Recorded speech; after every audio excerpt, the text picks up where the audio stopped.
Bueno, seguimos con esa serie que hemos iniciado, que hemos llamado Cuidado del Alma.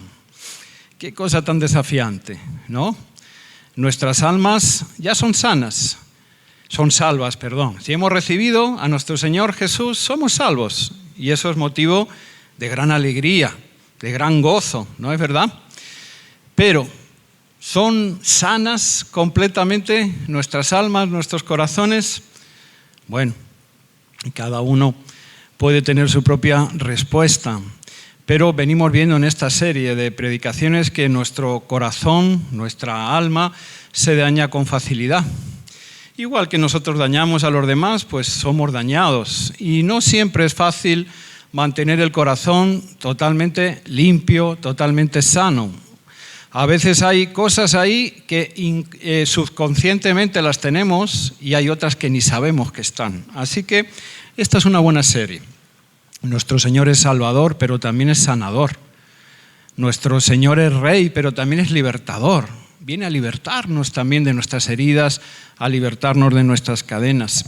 Y eso es lo que venimos predicando. Venimos viendo algunos principios que son importantes de ser aplicados en nuestras vidas para que podamos vivir en esa sanidad, en esa libertad que el Señor quiere darnos, aún en medio de este mundo caído.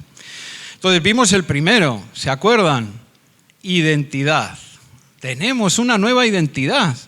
Esto es maravilloso porque a veces vemos en las películas, en la televisión, hay estas tramas que resulta que alguien es confidente de la policía y le persigue la mafia o lo que sea y le meten en un programa de protección de testigos. Y lo primero que hacen es pues darle una nueva identidad para que tenga una nueva vida, para que comience a vivir de otra forma.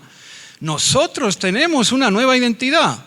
Ahora somos cristianos, somos hijos e hijas de Dios y tenemos una nueva identidad para que hagamos uso de ella.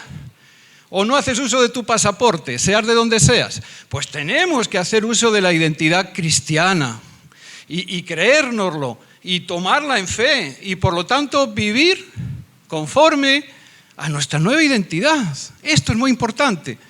Y es algo que debemos hacer a diario, porque eso va a traer salud, sanidad, eso va a traer bendición a nuestras vidas. Ese fue el primer principio que vimos. La semana pasada hablamos también de algo que dijimos que era crucial para entrar en el reino de Dios, incluso crucial para avanzar, crecer en el reino de Dios. El principio del arrepentimiento, Arrepentíos, porque el reino de Dios se ha acercado a los hombres. Dijimos que debemos quitar esa connotación a veces negativa de la palabra arrepentimiento y verlo como una actitud de vida, sobre todo en nosotros los cristianos. Hombre, vivimos conocedores y sabedores de la santidad de Dios y frente a la santidad de Dios nosotros pues seguimos siendo pecaminosos. Por lo tanto, también dice la palabra que el Espíritu Santo que mora en ti, que mora en mí, ha iniciado una buena obra en nosotros, obra que todavía se sigue haciendo, que nos sigue transformando. Por lo tanto, no hay que tenerle miedo al arrepentimiento, sino que hay que recibirlo como el amor de Dios, cuyo Padre ama a los hijos que disciplina. En el día de hoy tenemos un nuevo principio, nada sencillo tampoco. Un principio que hemos llamado en esta serie, venciendo los patrones del pecado familiar. Este es un tema complicado, es un tema complejo, que en el amor de Dios ojalá que podamos acercarnos a Él sin prejuicios y a la luz de la palabra. Déjame hacerte un par de preguntas antes de que oremos. ¿Nos influye en nuestra forma de ser, de pensar, de actuar, la crianza y educación que hemos recibido en nuestros hogares? Que cada uno se conteste. Nos parecemos a nuestros padres, no solamente en lo físico, sino también en nuestra forma de ser y de vivir, de afrontar problemas y situaciones en nuestra vida cotidiana. Es probable que sí. Vamos a leer la palabra del Señor. Te invito a que me acompañes y te pongas en pie. Leamos Colosenses 2, del 13 al 15.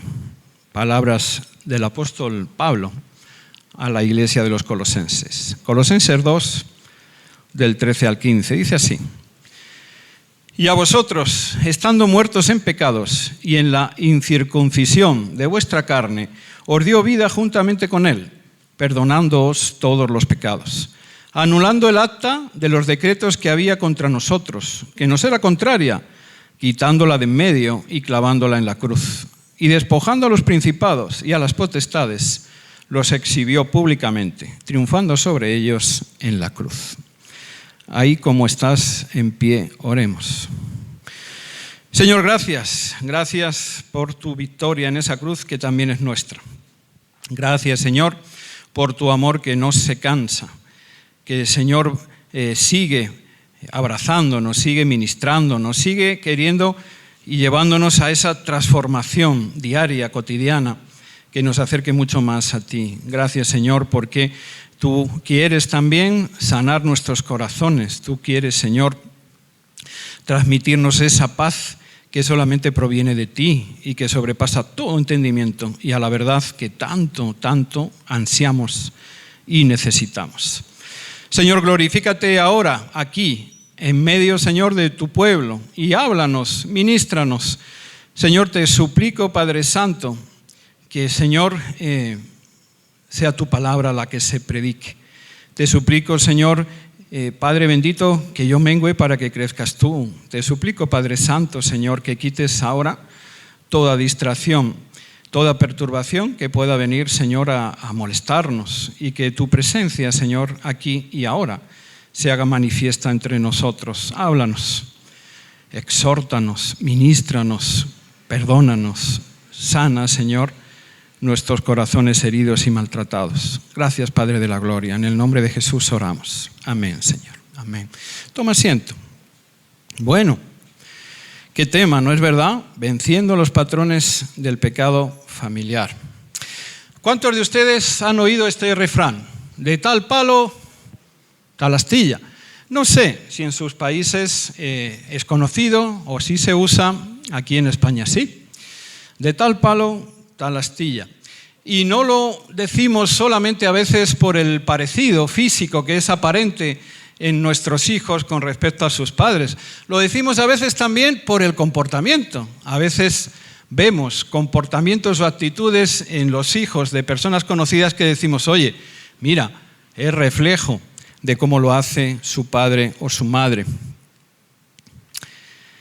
No solamente, como digo, hay parecido físico, hay parecido también muchas veces en actitud y en comportamiento. A esto lo llamamos patrones de conducta. Imitamos aquello que vemos con más frecuencia, interiorizamos ciertas conductas, como puedan ser respuestas a los problemas, formas de tomar decisiones, estilos de crianza de los hijos, estilos de convivencia dentro de la pareja, en el matrimonio. Tomamos y arraigamos dentro de nosotros patrones de conducta que a veces son positivos, pero ojo, también hay a veces patrones de conducta que son negativos y también los tomamos. Y miren, como digo, este es un tema delicado. Hay algo perverso, pecaminoso y hasta yo diría que una raíz de orgullo en nosotros si culpamos de todos nuestros problemas actuales a los demás, incluido a nuestra familia, padres, abuelos. No, yo soy así por culpa de ellos. Hay algo pecaminoso en eso e injusto porque debemos asumir nuestra responsabilidad y nuestros propios actos. Eso es cierto. Pero no es menos cierto que sería irreal y necio por nuestra parte pretender creer que nuestro pasado familiar y cultural no nos afecta, ni tiene influencia en nuestro comportamiento y vida presente. Dios permita equilibrarnos ante esas dos cosas. Hay muchos ejemplos bíblicos de cómo los patrones de conducta, los patrones generacionales o familiares pueden llegar a afectar. Uno de ellos lo encontramos en David. Sí, David, el hombre conforme al corazón de Dios. David cayó en la inmoralidad sexual. ¿Se acuerdan? Pecó con Betsabé y lo hizo de una manera horrible y tremenda. Pero también nos habla la palabra de Dios que David se llenó de concubinas y de esposas. Generaciones después, o la generación siguiente, su hijo Amnón llega a violar a su hermanastra Tamar. Su hijo Absalón se vuelve también contra David y se rebela de tal manera que llega a dormir incluso con todas las concubinas de su padre en presencia de todo el pueblo para llegar a humillarlo todavía más. Y un poco más tarde, Salomón, el gran Salomón, se llegó también a casar con muchas mujeres extranjeras que, a pesar de que estaba avisado, terminaron desviando su corazón de Dios. Ese pecado de inmoralidad sexual parece que plagó a toda la familia y parecía empeorar y enraizarse más todavía con el paso del tiempo. Pensemos también en nuestros patriarcas. Abraham tenía serios problemas con la mentira. Nuestro padre Abraham, ¿recuerdan? Hasta 2 veces, por miedo a perder la vida, hizo pasar a su esposa por su hermana. Incluso una de las veces casi la lleva al adulterio, si no es porque el propio Señor interviene y detiene la mano del rey. Pero luego vino Isaac. Oigan, Isaac repitió exactamente lo mismo que hizo Abraham. Hizo lo mismo cuando fue a pedir ayuda al rey filisteo. Hizo pasar a Rebeca, su esposa, por su hermana y casi termina en las mismas malas consecuencias. Para cuando ese patrón generacional va todavía más abajo y llega a Jacob, ¡guau! Jacob ya incluso es que su nombre es usurpador, mentiroso. Jacob ya nace, parece, con ese patrón bien arraigado, como digo, en su propia identidad y en su propio nombre. ¿Conocemos la vida de Jacob? Llega a usurpar la primogenitura con un engaño a su propio padre, con mentiras y subterfugios, pero es que en esas mentiras participa también la propia madre de Jacob. La vida de Jacob está rodeada de mentira, de engaño y de dolor. Su propio tío, ¿no es verdad?, lo engaña a él y en lugar de casarse con la que quería casarse, le hace dormir con la hermana.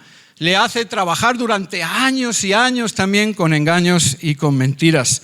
Todo ese patrón continuó en su vida hasta que en Peniel luchó con el ángel de Dios. Y en ese momento su vida y su nombre fue cambiado. Una nueva identidad, primer principio. Ya no sería más Jacob, sino pasaría a llamarse Israel, porque había luchado con Dios.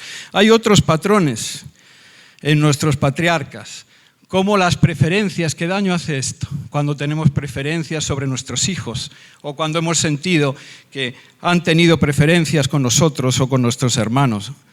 Ese patrón lo tenía Isaac, ¿recuerdan? Él prefería a Esaú, pero la esposa Rebeca prefería a Jacob. Eso sucedió también con los hijos de Jacob, donde José fue puesto por encima de todos los demás y eso trajo también una rebelión en la familia y graves problemas que no tenemos tiempo hoy de hablar. Es verdad que Dios hizo que todo eso terminaran bien y en bendición, pero hubo dolor, sufrimiento, mucho daño.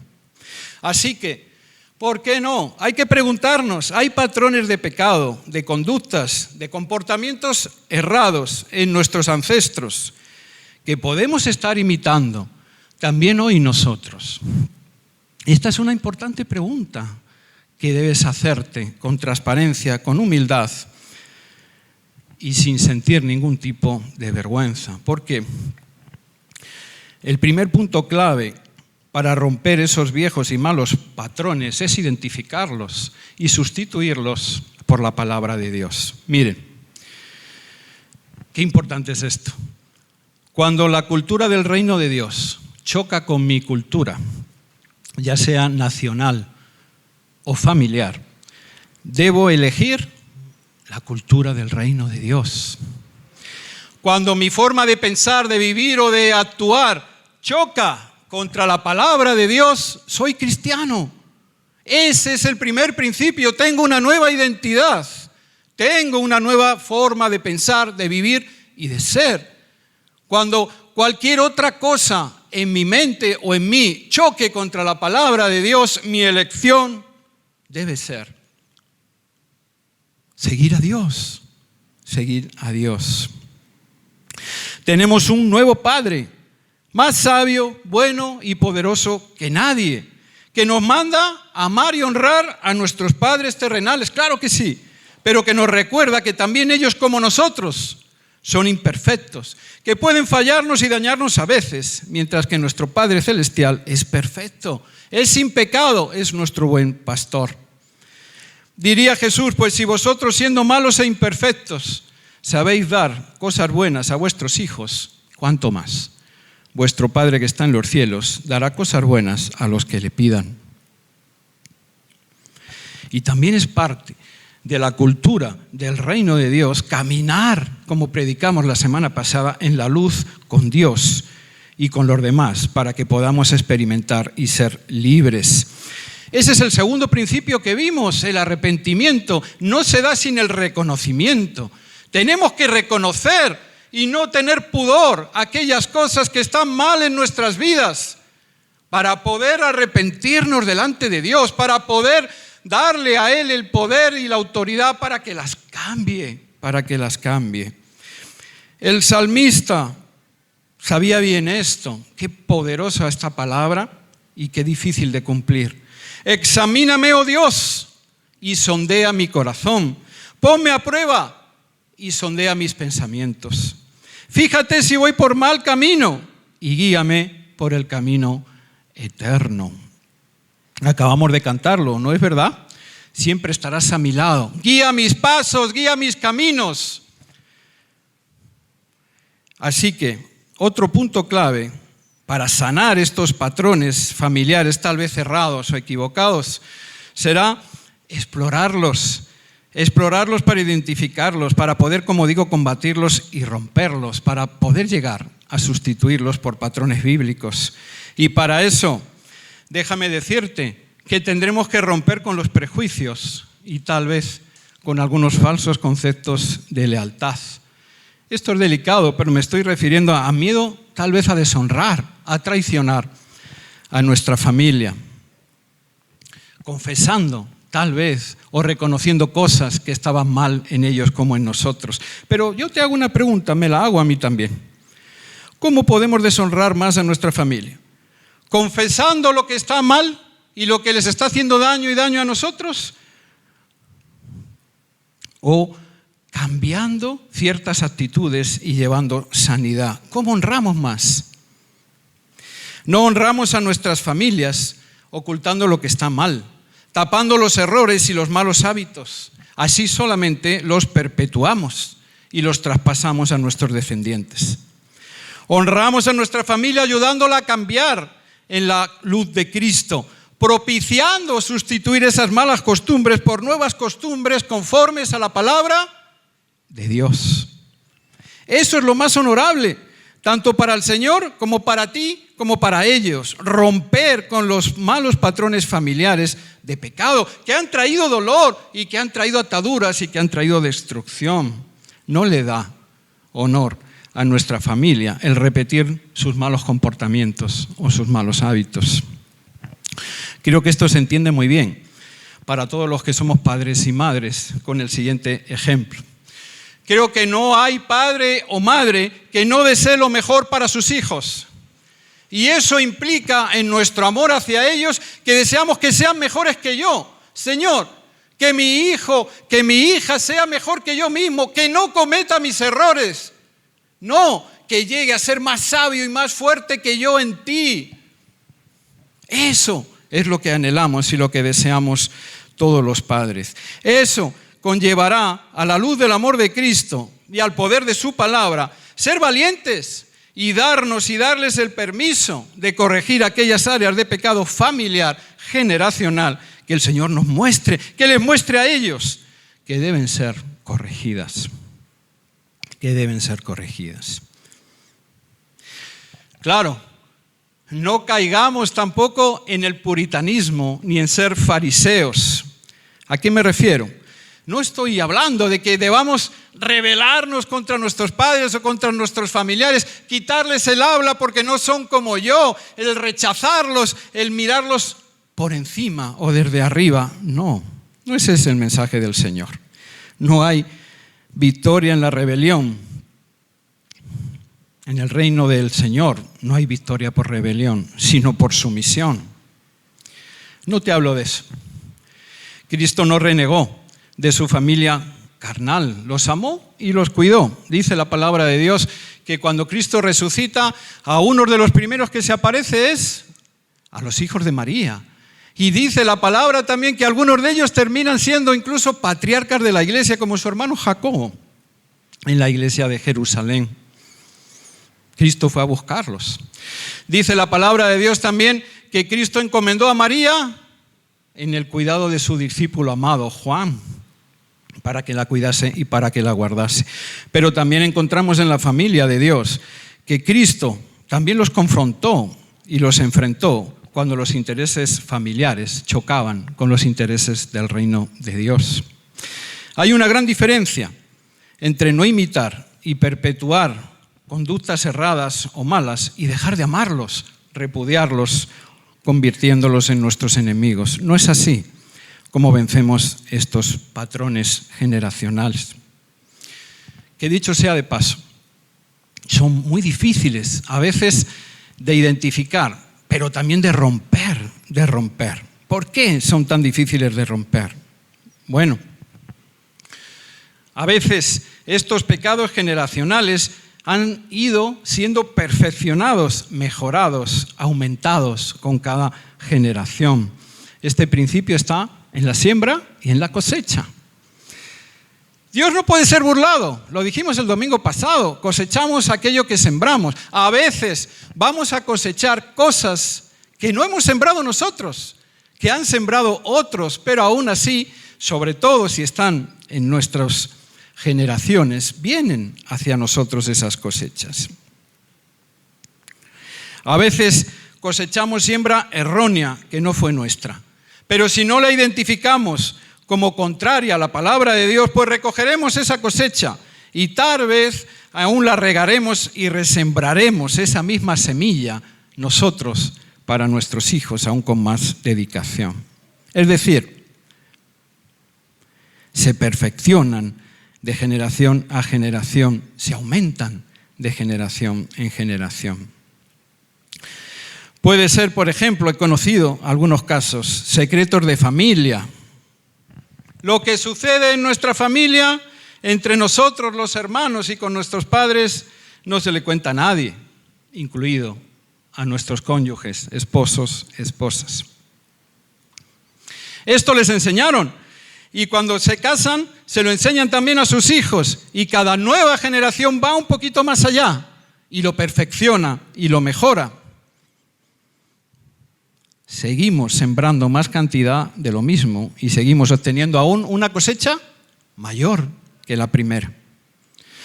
Hogares donde hubo maltrato, tal vez emocional, tal vez físico, tal vez de palabra, a los hijos e hijas pueden llegar a hacer, si no se identifica, si no se rompe con ello, nuevos hogares, donde ahora son ellos los maltratadores o los susceptibles de ser maltratados. Hogares donde los hijos no se sintieron suficientemente valorados o amados, donde hubo, como decíamos al principio, favoritismo en alguno de ellos, pues pueden generar futuros hogares donde ellos también lleguen a caer, a pesar de que tal vez se han prometido no hacerlo, pero lleguen a caer en esas mismas conductas ellos. Son a veces pecados generacionales que han sido modelados, esto es como hechos a medida para nosotros y que fueron perpetuándose con el paso de las generaciones y de los años, fueron creciendo y tomando más fuerza. Su fuerza, su poder destructivo ha sido reforzado e incrementado de generación en generación. A esto le llamamos a veces fortalezas espirituales. Hay una fortaleza en mí, hay algo que ha crecido ahí, que se ha arraigado, sobre lo cual yo he hecho un muro y no le dejo a nadie que entre. Y me tiene tan dominado que me tiene cegado y que creo que esa es la verdad. Esas son las fortalezas. Hemos cantado también, nada es imposible. Cristo todo le puede, en ti se rompen cadenas, eso hemos cantado. ¿Has pensado en lo que es una cadena? eslabón a eslabón va ligando, ¿no es verdad? Y así nos va sujetando, nos va esclavizando. A veces esas cadenas vienen de problemas de pecados no confesados y nosotros, en el poder de Cristo, debemos cantar y decir lo que hemos dicho. En ti se rompen cadenas, romper con esas cosas que tal vez nos están esclavizando y que si no rompemos con ellas pueden llegar a esclavizar a aquellos que más amamos. Debemos admitir los patrones de pecado familiar, no tener miedo. Decíamos la palabra del apóstol Juan la semana pasada: si decimos que no tenemos pecado, nos engañamos a nosotros mismos y la verdad no está en nosotros. Todos somos pecadores, querido hermano, querida amiga. Yo el primero, todos. Nuestros padres lo fueron, nuestros abuelos lo fueron, nosotros lo somos. Y nuestros hijos, pues también. Todos somos pecadores delante de Dios. Si decimos que no tenemos pecado, nos engañamos y la verdad no está en nosotros. Más bien, si admitimos y confesamos nuestros pecados, Él es fiel y justo para perdonar nuestros pecados y limpiarnos de toda maldad. Otra vez aparece ese principio clave, vital, de la confesión y del arrepentimiento. Ya le dedicamos mucho tiempo el domingo pasado. No se puede sanar aquello que no admitimos. Dios no trabaja así, ya lo dijimos. Hay que traer esos patrones a la luz de Cristo. Hay que caer de rodillas, hay que confesarlos, hay que pedirle a Él que nos ayude a romperlos. Así que, una vez que los identifiques, tenemos que ser firmes en combatirlos, no coqueteando con ellos. Tolerancia cero para mí en algunas actitudes, pero no ser intolerante con otros. Déjame tratar de explicarme con esto. Tal vez haya alguien que viene lidiando con un problema de adicción al alcohol en su vida, que viene intentándolo y cayendo. Tal vez incluso esos problemas ya se hubieran dado en sus padres, en sus abuelos, tal vez los haya en la familia. Decía el apóstol: todo me es lícito, pero no todo me conviene. Debemos ser también inteligentes a la luz de la palabra y tener nuestras propias barreras. Es inteligencia en el Señor conocer nuestras debilidades y actuar conforme a ellas. Conocí una persona que lidiaba con esto, con un problema de alcoholemia que venía también padeciendo desde hacía muchos años y que efectivamente se había repetido generacionalmente. Esta persona, bien drástica, decidió que no entraría alcohol en su casa. Decidió que nunca él iba a entrar a bares o a restaurantes porque quería ser tajante con eso. Y eso está bien. Debemos conocer nuestros límites, debemos establecerlos. Pero a veces esta persona rayaba también en un comportamiento fariseo hacia otros porque quería imponer esas mismas cosas a los demás. Todo me es lícito, pero no todo me conviene. Áreas de nuestra vida que son áreas cuestionables para nosotros, pero que pueden ser válidas y aceptables para otros. Establecer nuestros propios límites defensivos, protectores, en base a esas áreas de lucha espiritual que hemos identificado a la luz del amor y la palabra de Dios, pero también siendo respetuosos con los límites de los demás. Pero ser firmes. Jesús diría en Mateo 5, si tu ojo derecho te es ocasión de caer, sácalo y échalo de ti. Mejor te es que pierdas uno de tus miembros y que no todo tu cuerpo sea echado al infierno. Igual hablaría con el ejemplo de nuestra mano derecha. Tajantes. Si identificamos este tipo de conductas o de patrones, no hay que justificarlos, no hay que tolerarlos, sino disponernos a la luz de la palabra de Dios y al poder de la palabra de Dios a erradicarlos de nuestras vidas. Hay mucho en juego. Para eso será clave buscar ayuda. El arrepentimiento trae de la mano la confesión. Tenemos que salir a la luz de Dios. Una vez más, te digo, no buscaremos ayuda si no conseguimos romper con la vergüenza de confesar nuestras faltas y aún se acrecienta más a veces, con ese sentido de lealtad que tenemos a veces a nuestros hogares o a nuestras familias. A veces el orgullo de no querer confesar las cosas se disfraza de vergüenza y aparece también en nuestras vidas. Miren, déjenme contarles un caso propio. Mi amada madre, que tanto amo y tanto quiero, y ya partió hace mucho tiempo con el Señor. Ella partió en mis brazos y partió clamando el nombre del Señor. Y yo soy feliz por haber visto esa partida de mi mamá, aún en medio de mi dolor en aquel momento. Mi madre era una mujer temerosa de Dios, pero era una mujer que desgraciadamente cargó toda su vida con muchas heridas en su corazón y en su alma, con muchas cosas que incluso arrastraba de su propio pasado y que la lastraban y le hacían daño y que llegaban a meterse en nuestro hogar y hacer daño también a los demás. Llegó a conocer a nuestro pastor Juan. Ella siguió con cierto asombro, pero con respeto, mi proceso de acercarme al Señor, de hacerme cristiano y de llegar incluso a bautizarme y llegar a ser pastor. Conoció a nuestro pastor Juan y rápidamente nuestro pastor, Dios le bendiga, vio en ella una mujer sola, viuda y con mucho dolor en su corazón. Así que recuerdo que una vez me dijo el pastor: Vicen, me gustaría visitar a tu madre de vez en cuando, hablar con ella, creo que está muy sola y que necesita. ¿Me das tu permiso? Claro, le dije, anhelo que mi mamá pueda llegar a sanar sus heridas y tener esa relación con nuestro Señor tan cercana. Claro que sí, pastor Juan, adelante. Comenzó a visitarla. Recuerdo que cuando yo iba a ver a mi mamá, me miraba y me decía: me gusta tu pastor, me gusta cómo me habla, me gusta el tiempo que paso con él. Y un día me hizo mi madre una advertencia que vale para todos nosotros.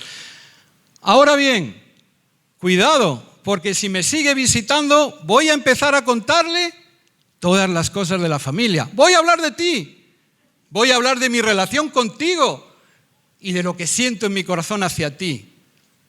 Dos posibles respuestas: no te atrevas, no me dejes mal ante él.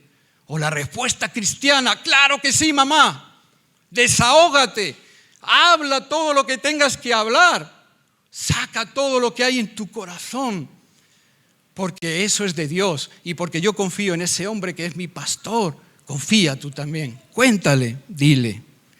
Lo que te estoy diciendo es que a veces enviamos a nuestros cónyuges o a nuestros hijos a retiros donde les pedimos que encuentren a Dios, que experimenten sanidad, que tengan edificación y crecimiento, que busquen sanidad y santidad. Pero los enviamos cortándoles las alas, pidiéndoles: pero cuidado, no me vayas a dejar mal. Cuidado con lo que dices o cuidado con lo que cuentas, para no hacernos quedar mal. Eso no está bien, ni está a la luz de Dios. El Señor ha venido a hacernos libres, libres a experimentar esa libertad y esa sanidad. Tenemos pues que romper con todas esas ataduras y prejuicios que a veces son de nosotros mismos y de nuestro egoísmo. Tenemos para ello que practicar las disciplinas espirituales, como meditar en las Escrituras. Nunca hablaremos lo suficiente de esto. La meditación, el escudriñar la Escritura, el estudiarla, el orarla, el profundizar en ella, mueve la verdad de tu cabeza a tu corazón. Incrusta la verdad de la palabra de Dios en tu corazón como un valor central y por lo tanto desplaza otras actitudes, otras creencias, otros patrones que tal vez creíamos que eran válidos, pero que a la luz de la palabra de Dios quedan al descubierto. Recuerden lo que predicamos: de la abundancia del corazón hablamos y actuamos. Nos conviene mucho sustituir aquellas cosas que están erradas y equivocadas en mi corazón por la palabra de sanidad y de verdad y de poder de nuestro Señor. Otra de esas disciplinas espirituales será no dejar de congregarnos, como algunos tienen por costumbre. Así dijo el apóstol. Miren, nuestra nueva familia de la fe, aún en medio de sus imperfecciones y luchas, también nos ayuda a identificar y a implementar patrones de conducta y de vida afines al reino de Dios. Somos compañeros de milicia, así dice la palabra. Tú y yo estamos batallando juntos. Tú y yo somos soldados de Cristo y estamos avanzando en el poder de su misericordia, de su sanidad y de su santidad. Somos llamados a sobrellevar las cargas los unos de los otros. Si tú caes, aquí estoy yo para hundirte. No, aquí estoy yo para darte la mano y para levantarte, como tú conmigo. Batallamos juntos, caminamos juntos. Somos llamados a exhortarnos en el amor de Cristo unos a otros, a corregirnos con amor y no con altivez los unos a los otros. Y por supuesto, somos llamados a orar, a interceder unos por otros. Debemos también, por supuesto, una vez identificados estos patrones que nos han hecho daño, debemos aplicar y recibir el perdón de Dios. Tampoco hay avance en el reino de Dios sin perdón, no lo hay. Nosotros no hubiéramos llegado al reino de Dios sin haber sido perdonados. Así que nosotros como cristianos debemos ser prontos y raudos a perdonar y no a culpar ni a juzgar. Pero de este principio hablaremos y profundizaremos la semana que viene. Así que voy concluyendo. Lo hago con la misma palabra con la que empezamos del apóstol a los Colosenses.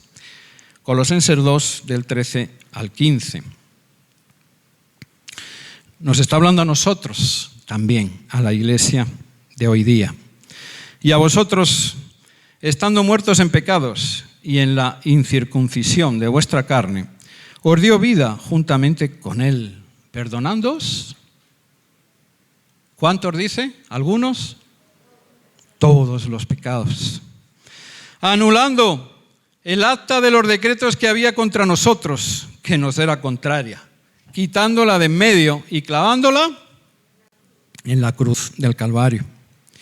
Y despojando a los principados y a las potestades que estaban sobre nosotros, que nos querían atar, que nos querían dominar, que nos querían encadenar, las exhibió públicamente, triunfando sobre ellas en la cruz. Una vez más, Cristo ya ha pagado por todos esos pecados. Cristo ha venido a liberarnos de esas ataduras, de esos pecados, de esos patrones que nos impiden a veces experimentar la verdadera llenura y la plenitud de Cristo. Él ha venido a romper con todo eso. Así que pongámonos en sus manos, querido hermana, querido hermano, querido amigo. Entreguémonos al Señor en cuerpo y alma y digámosle: Señor Jesús, tú eres mi Señor, mi Salvador, mi Rey, pero también eres mi sanador, también eres mi libertador. Como decía el salmista, escudriñame, oh Señor, y muéstrame qué cosas hay en mi vida que quizás son imperceptibles para mí, que quizás yo soy ciego ante ellas, pero que no provienen de ti, que tienen que ser cambiadas, que tienen que ser transformadas, porque quiero cada día asemejarme más a ti y ser menos como yo, porque quiero que la bendición que está en tu palabra de padres a hijos sea dada, porque quiero, Señor, romper en el poder de tu palabra y de tu amor toda atadura, todo pecado que pudiera yo, Señor, enraizar hacia mis hijos. Libertad para ti, libertad para tu matrimonio, libertad para tus hijos, libertad para las nuevas generaciones. Que así sea, en el nombre del Señor. Inclina tu rostro, vamos a orar.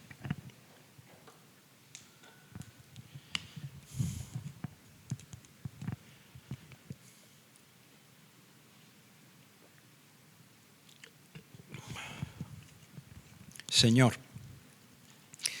Alabado seas. Gracias, Señor,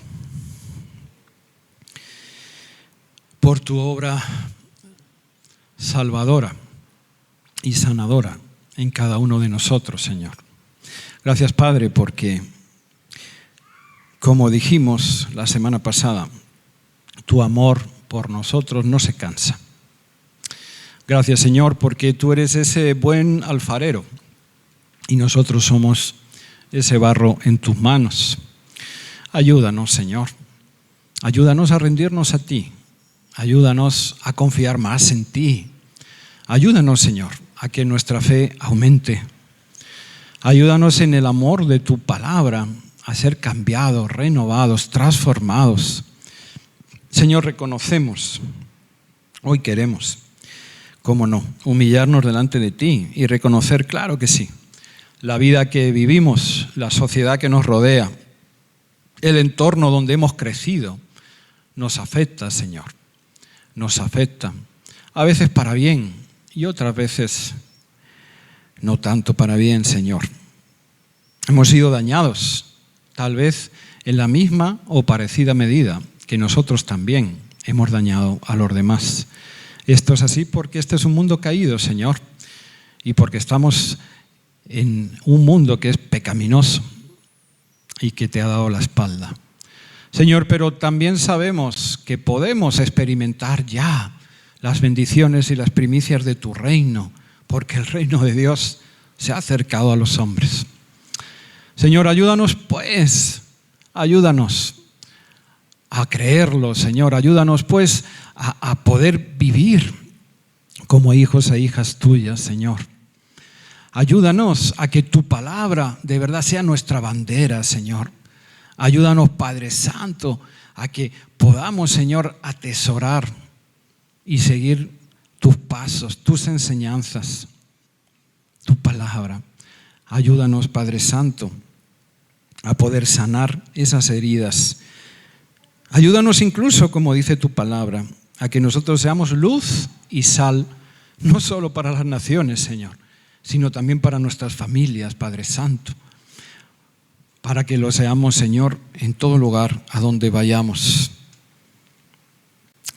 Señor, te anhelamos y hoy, Padre, queremos una vez más darte, Señor, todo el permiso para que sigas obrando con poder, con autoridad en nuestras vidas. Ayúdanos a cambiar. Gracias, Señor. Gracias, Padre Santo. En el nombre de Jesús oramos. Amén. Amén.